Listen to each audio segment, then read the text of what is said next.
Hello. तर आम्हाला जायचं होतं डोंबिवलीला. तर निघालो त्यावेळेस ऊन होतं आणि मग मध्येच इतका पाऊस पडायला लागला की बापरे, विचारूच नका.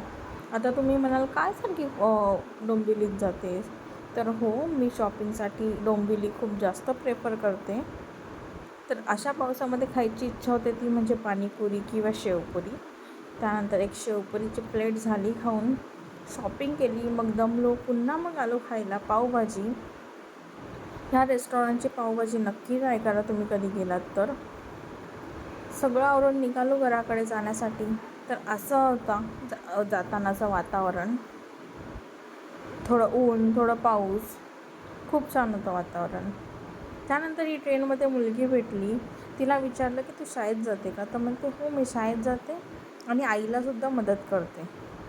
मुली किती लवकर मोठ्या होतात बघा.